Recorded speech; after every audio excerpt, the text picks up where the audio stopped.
আমরা কথা বেশি বলি, কাজ কম করি। আপনি যেইভাবে যেই অবস্থায় থাকেন আলহামদুলিল্লাহ বলেন।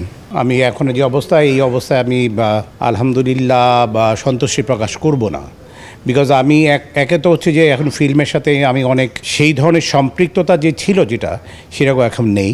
এটা অনেক ভালো হওয়া উচিত ছিল, যে কোনো কারণের জন্যই হয়নি। কিছু পিপল আছে যারা কথা বলা পছন্দ করে, কিছু পিপল আছে যারা কাজ করা পছন্দ করে। আমাদের সময় যারা ছিলেন তারা কাজের কথার চেয়ে কাজকে প্রাধান্য দিতেন বেশি। আমার কেন যেন মনে হয় এখন যারা আছেন তারা কাজের প্রতি সেই রকম ডিভোটেড কিনা আমি যথেষ্ট সন্দিহান। আমরা কথা বেশি বলি, কাজ কম করি। এক শাকিব খান ছাড়া মানে বাংলা চলচ্চিত্র ওইভাবে কেউ সাফল্য। আমি কারো নাম নিয়ে কোনো কথা বলতে চাই না। আমি খালি একটি কথা বলবো, এনি ড্যাম প্লেসেস, আপনি যে কোনো জায়গায় সেটার মধ্যে যদি ডিভোশন না থাকে, কনসেন্ট্রেশন না থাকে, সেটার প্রতি যদি ভালোবাসা না থাকে, সম্মান না থাকে, আপনি কোনো দিন সেই জায়গাকে ধরে রাখতে পারবেন না।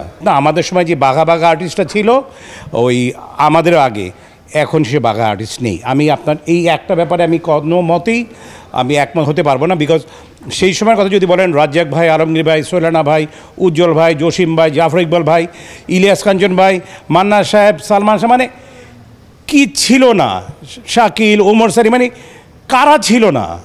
সো সেইটার সাথে এখনও যদি চিন্তা করেন, আমি সরি, আমি কোনোভাবেই তাদের সাথে মেলাতে পারবো না। আপনি যে কোনো প্ল্যাটফর্মে আপনি যদি নিজস্বতা তৈরি করতে না পারেন, তাহলে আপনি কোনো জায়গায় স্টিক করতে পারবেন, ইট মিনস আপনি এক জায়গা থেকে যেতে পারবেন না। আর আমি সব সময় বিশ্বাস করি, আপনার এখানে ভালোভাবে থাকতে হলে যেটি সবচেয়ে বড় প্রয়োজন, সেটা হচ্ছে আপনার মনের পবিত্রতা, মনের যে জায়গায় আমি কাজ করছি সেটার প্রতি শ্রদ্ধা, সেটার প্রতি ভালোবাসা, যেটা আমাদের আজকালকার যুগের ছেলেমেয়েদের মধ্যে কেন যেন মনে হয় সেটা একটু কম আছে। এটার প্রতি যখন আপনি শ্রদ্ধা, ভালোবাসা, নিষ্ঠা থাকবে এবং সেটার মধ্যে পবিত্রতা থাকবে, আপনি সেই জায়গায় আনডাউটলি আপনি অনেক বছর টিকে যেতে পারবেন বলে আমি বিশ্বাস করি। আচ্ছা, ওটিটিতে কাজ করেছি, যা শখের বসে যে একটা কাজ করা দরকার। রায়হান রাফি সাহেব যখন আমাকে বললেন না কাজ করার কথা, আমি গল্পটা শুনলাম, আমরা ওকে লেটস ট্রাই, একবার করে দেখি। আমার কথা হচ্ছে, যারা দেখেছে তারা বলতে পারবে হোয়াট আই ডান, আমি কী করেছি। ইফ দে থিঙ্ক যে হ্যাঁ এখানে এইভাবে কাজ করা যেতে পারে, then I will work. But undoubtedly আমার পছন্দের ব্যাপারগুলো থাকতে হবে। আমার জন্য উপযোগী যেসব ক্যারেক্টারগুলো আছে, সেই উপযোগী ক্যারেক্টার হলেই আমি কাজ করব। মানে আমি যেরকম করে এসেছি সেই ধরনের হতে হবে। হঠাৎ করে যদি অন্য কোনো ক্যারেক্টার আমাকে নিতে বলে, I am not going to work, আমি সেটা করব না।